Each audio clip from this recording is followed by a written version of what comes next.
The Beast of Boredom wasn't a weapon or a bribe, as he thought, but it was the most ingenious trap of all time. By Richard R. Smith. Illustrated by Richard Kluge. Transcriber's note: this text was produced from Infinity, April 1958. Extensive research did not uncover any evidence that the U.S. copyright on this publication was renewed. The shack at the edge of the dead canal was so carefully camouflaged, he almost passed by it. Hoping he hadn't been seen, he dropped to his stomach and crawled through the mud toward the door. It wasn't a long distance, but inching his way on his elbows and knees, and with his face close to the evil-smelling mud, it seemed like a mile. As he crawled, he reflected bitterly that most of mankind's really great achievements always ended in war. Columbus had crossed the Atlantic Ocean and it had ended in war with the Indians. Mankind had invented atomic energy and then used it to kill millions. Their latest achievement was the marvel of spaceflight, and where had that ended it? It had also ended in war. Personally, he didn't believe they were justified in fighting the Martians. If they didn't want anyone intruding on their planet, what right did Earthmen have to force their way? The popular theory that they could help rebuild the dying Martian civilization didn't seem very logical when millions had to be killed in the process. And if Martians were an independent race and wanted to sit around and watch their civilization crumble, why shouldn't they have that privilege? When he was within a few yards of the door, he set aside his philosophical thoughts. Leaping to his feet, he ran into the small shack and screamed shrilly in the manner designed to momentarily paralyze an enemy with fear. He raised the rifle instinctively when something moved in the shadows, and as his eyes adjusted to the dim light, he felt a queasiness in his stomach. The emaciated alien who cowered in the shadows resembled a pitiful bundle of rags more than an enemy. Trembling hands lifted an object, and three things happened so rapidly that they seemed to happen simultaneously. The Martian's bony fingers moved over the object. A burning sensation ripped through his brain. He realized it must be a weapon and squeezed the trigger of his rifle. When the sharp crack stopped echoing in his ears, he examined the still form and discovered he'd been mistaken. The object wasn't a weapon. It was a metal globe 6 inches in diameter and studded with precious jewels. The Martian had offered it in exchange for his life. The windows of his apartment on the 14th floor were open, and a gentle breeze chilled the sweat on his face as he worked with the knife. He had previously removed 4 jewels from the metal globe, but the large ruby he'd selected this time seemed to be embedded deeper. The blade slipped and slashed the palm of his left hand. Cursing the artifact and all Martians in general, he attacked the ruby furiously, and grunted with satisfaction when he dislodged it. The red jewel rolled across the table and fell to the floor. Picking it up gingerly as if it were a fragile thing of glass, he held it in the sunlight and watched the myriad facets sparkle like a one-color kaleidoscope. It was the largest jewel of all and worth a small fortune. A sharp pain in his hand reminded him of his wound, and he went to the bathroom. After carefully washing the cut, he applied iodine and was trying to find a bandage when the ruby rolled across the table and fell to the floor. Startled, he leaped back and upset the chair. A second before, he'd been in the bathroom, and now he was at the table. Amnesia. He couldn't remember walking back to the living room, and although he thought he'd put iodine on the cut, there was none on it that he could see. He went to the bathroom. The ruby rolled across the table and fell to the floor. He was sitting before the table again without any memory of having left the bathroom. It had happened twice. Taking the globe to the window, he examined it carefully and saw that where the ruby had been lodged, there was now an opening through the metal. When he held it at a certain angle, he saw a maze of wiring and tiny mechanisms inside. He had fought the Martians for 2 years. He had travelled across their red deserts, crawled on the muddy bottoms of their gigantic dead canals, walked through the remains of their ancient cities, and heard legends about the great Martian empire that had slowly crumbled during the centuries. He remembered the legends about Martian time machines, and he accepted the fact readily. The object in his hand was a time trap, an ancient, intricate, scientific booby trap. The Martian had known he would die and had deliberately planned his revenge. Perhaps the machine wasn't strong enough to take anyone far into the past or future. That would explain why he hadn't used it to escape. But it was evidently strong enough to be used as a trap, and perhaps it had even been designed for that purpose centuries ago. Removing the ruby had triggered it. Ironic, he reflected, that he'd gone to so much trouble and expense to smuggle the thing from Mars to Earth. The jewels were worth a fortune, and it had never occurred to him that the metal globe might have some function. Actually, he had smuggled an ingenious death trap back to Earth with him. He shuddered at the thought. The ruby rolled across the table and he was once again sitting before the Martian artifact, his eyes once again focused on the ruby as it rolled across the table. Like something in a magician's act, he had disappeared from his position near the window and reappeared in the chair. As before, the cut on his hand stung painfully, but this time he ignored it and kept his eyes focused on his wrist watch. It was 11:45 Eastern Standard Time. The ruby rolled across the table. His eyes were no longer focused on the watch, but he remembered that the hands had last indicated 11:55, and now they were back at 11:45. He was trapped in a period of time only 10 minutes long. He lit a cigarette with trembling fingers and tried to think calmly. What danger was there in a time trap? He felt no physical pain, and so, or the trap had only caused him small inconveniences. Anything he did during the 10-minute period was magically undone when he was thrown backward in time. He had put iodine on the cut on his hand and it had disappeared. He had walked to the window, but at the beginning of the next cycle, without any conscious sensation, he found himself sitting in the chair once more. But how could movement through time harm him? And was he the only one aware of the trap?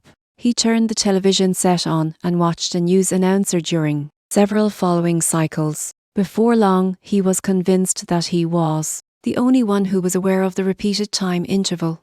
The news announcer represented everyone in the world, and if he were conscious of the fact that he'd read the same news more than a dozen times, there would have been some change in his expression. He recalled how the Martian had moved his fingers over the globe and how he'd felt a burning sensation inside his skull. The device had evidently been adjusted to his neural pattern so that only he was conscious of the trap, or else only someone within a certain effective radius 50 feet, for instance, was conscious of the repeated time intervals. Although he'd always believed the stories about the time machines, and he now had proof of their existence, he still found it difficult to comprehend their operation. He had heard that such a machine concentrated on only a few atoms of a radioactive substance. By drawing energy from the space-time continuum itself, the machine succeeded in thrusting those atoms backward or forward in time, and since that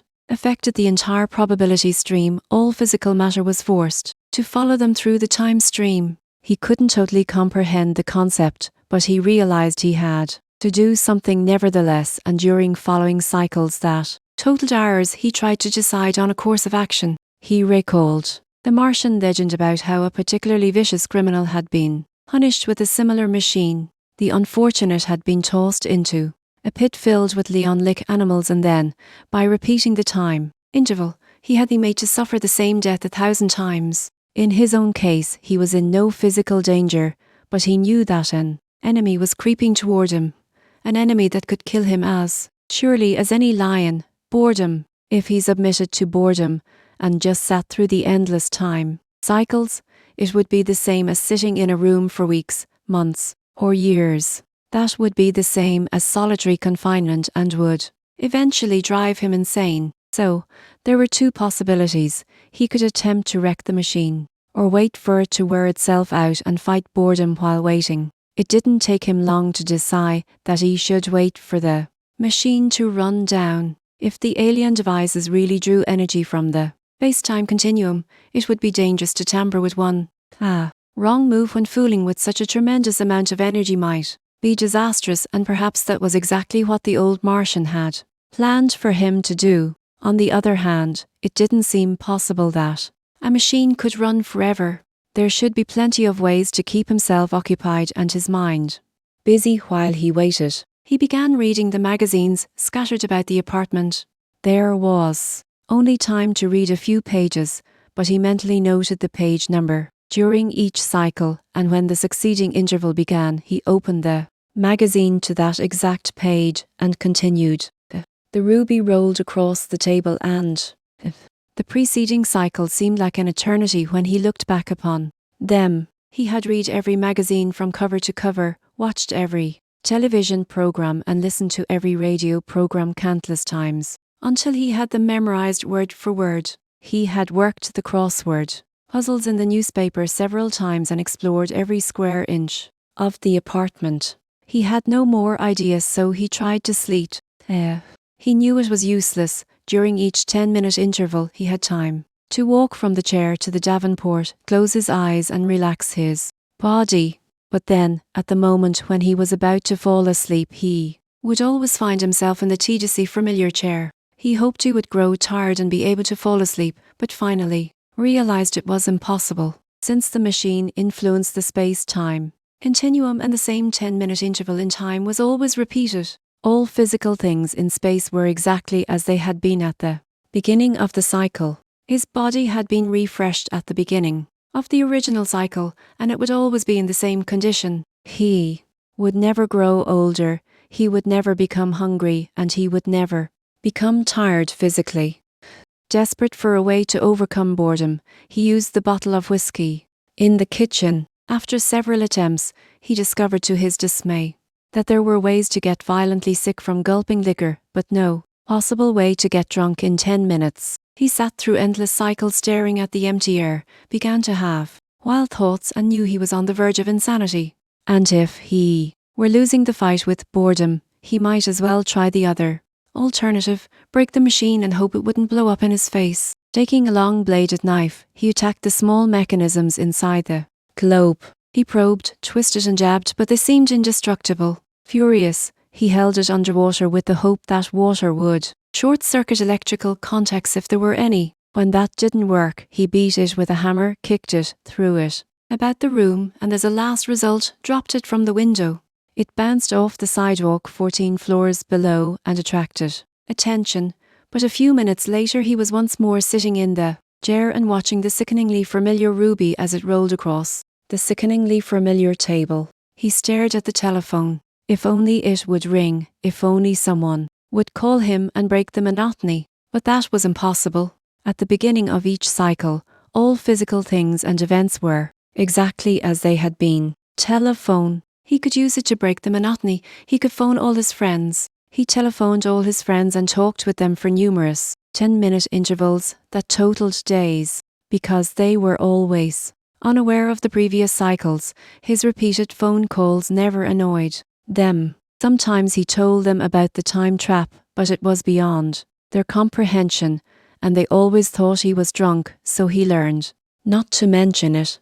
When he tired of talking to his friends, he started at the front of telephone directory and began calling every name. He made dates with girls he'd never seen, memorized marvelous sales talks, and sold non-existent vacuum cleaners and cars. Sometimes he pretended to be the master of ceremonies on a quiz program, and when someone answered a difficult question, he told them they had just won $1.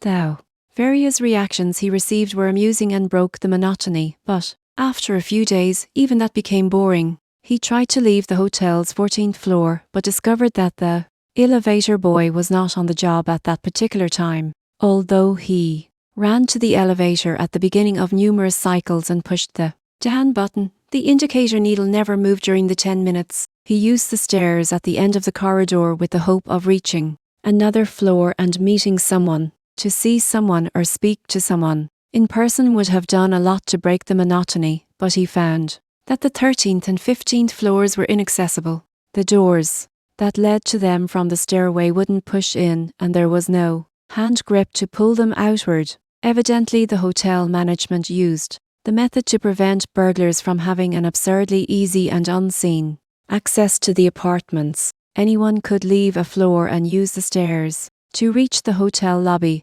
but anyone wishing to go from the lobby to a certain floor or from one floor to another was forced to use the elevator. Cursing the bad luck, he sat for hours and wondered what he could do. He was restricted to succeeding, but separate and identical time intervals, and that was also a physical restriction in effect. 10 minutes wasn't long enough to leave that floor of the hotel. He now thought of boredom as an ugly monster that lurked everywhere about him and waited to seize him with sharp teeth. Inactivity.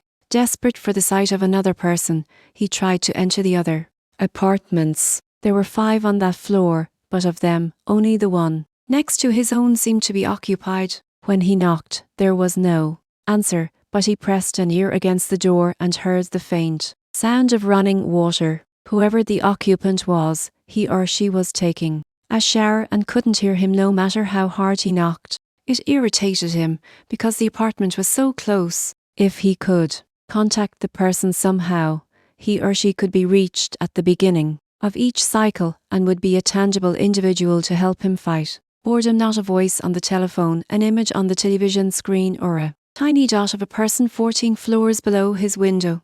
By phoning the hotel desk, he learned that a woman named Mary Jeffers rented apartment 1403, and he found her telephone number in the directory. Dialing the number, he was relieved when she answered within a few minutes. The ringing of the phone was evidently loud enough to penetrate the noise of the shower, while his knocking on the door hadn't been.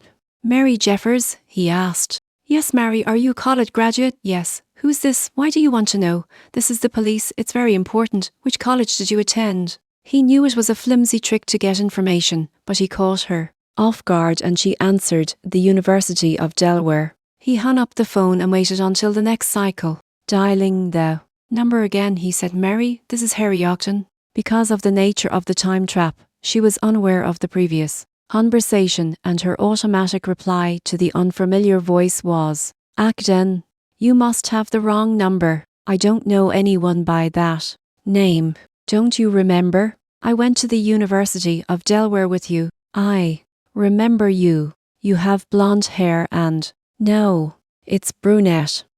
Hanging up the phone, he waited until the next cycle, dialed the number again and said, "Mary, this is Harry Ogden. Ogden, you must have the wrong number. I don't know anyone by that name. Don't you remember? I went to the University of Delaware with you. I remember you. You're a brunette about 130 pounds and, well, not quite that much." By calling dozens of times, he used the system to learn more and more about Mary Jeffers, until at last he knew enough to convince her within a few minutes that he was a friend from her college days whom she'd forgotten. As he talked with her during various cycles that totaled weeks, he began to feel as if she were a friend, and the desire to see her in person increased. The sight of anyone would have done wonders to break the monotony, and she was the only possibility since all the other apartments were empty. "I have the apartment next to yours," he said during one time cycle. "Can I come over?" "I'm not dressed," she replied. "I was taking a shower. Give me time to get dressed." He glanced at his watch and saw that only 4 minutes remained in that cycle. He realized despairingly that there wasn't time for her to get dressed. All his efforts had been in vain. 10 minutes wasn't long enough to phone her, go through the carefully memorized routine, convincing her he was an old friend, wait for her to dress and open the door of her apartment. It couldn't be done in 10 minutes. Boredom was like a hungry beast that breathed in his ears with a roar of silence while he sat through several succeeding cycles. Silence, it seemed to echo in his ears as he looked about the apartment. It seemed to whisper that he was losing the jewel. The Martian's trap was working. He would sit and wait and think endlessly until they were wild thoughts and he was insane. And then the Martian would have his revenge, for insanity was a form of walking death. He made a decision. He had fought boredom legally and exhausted every method he could think of. If there were no more legal ways, then he would fight boredom illegally. The police couldn't reach him in 10 minutes no matter what he did. Dialing Mary Jeffers' phone number at the beginning of the next cycle, he laid the receiver on the desk, ran across the room and climbed through the window. The stone ledge just beneath his window wasn't very wide, but by inching his way along it, he reached the open window of apartment 1403. Climbing through the window, he saw that Mary Jeffers had picked up the telephone receiver with one hand and was trying to dry herself with a towel in the other. "Hello," she said. Her back was to him, but he noticed that she wasn't very efficient with the towel. Water dripped from her body and collected in a small pool around her feet. He grinned and said, "Hello." She whirled to face him and dropped the telephone receiver, her dark brown eyes widening. "Harry Ogden," he said. "Remember?" As soon as he asked the question, he knew it was a foolish one. The time trap was his trap alone, and only he was conscious of all the repeated cycles. She was unaware of all their previous conversations, and he was now a stranger to her. She backed away and let out a scream. It didn't bother him. It was music to his ears, a sound that broke the silence of his peculiar world, a weapon to combat boredom with, and he reflected that he would make many trips to apartment 1403. The ruby rolled across the table and fell to the floor. He smiled as he picked the ruby up from the floor. He estimated that he'd lived more than 20 years in 10-minute intervals, and therefore the trap was not a death trap. He'd discovered countless ways of fighting boredom and knew he would never succumb to it and resultant insanity. He had entered the other apartments by using the stone ledge and breaking through the windows.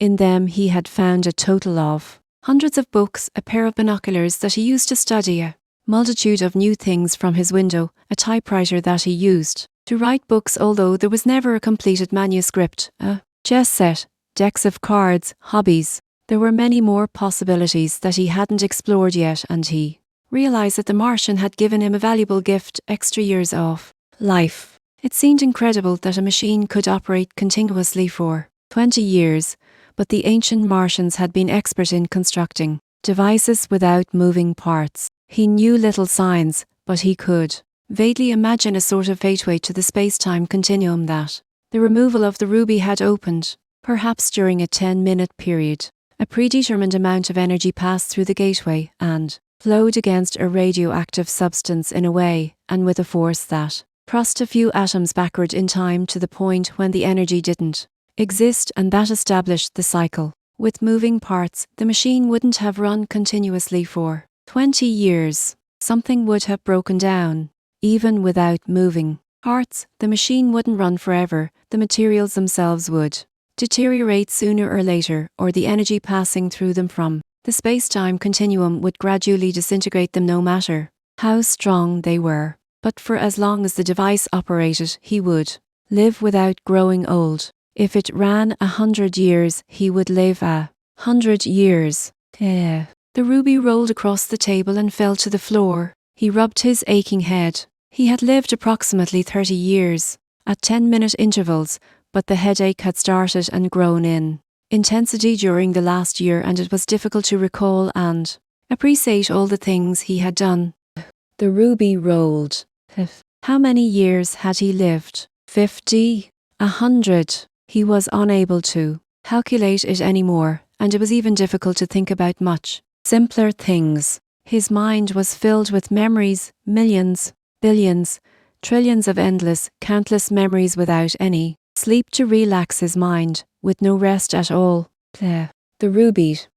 He no longer moved about the apartment, but sat in the chair during every cycle and watched the ruby as it rolled endlessly.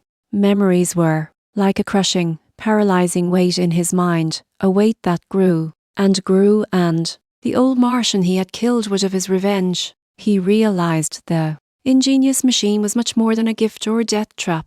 It was a torture machine that would operate for centuries, a machine that would gradually crush his mind and kill him with the sheer weight of memories. He screamed.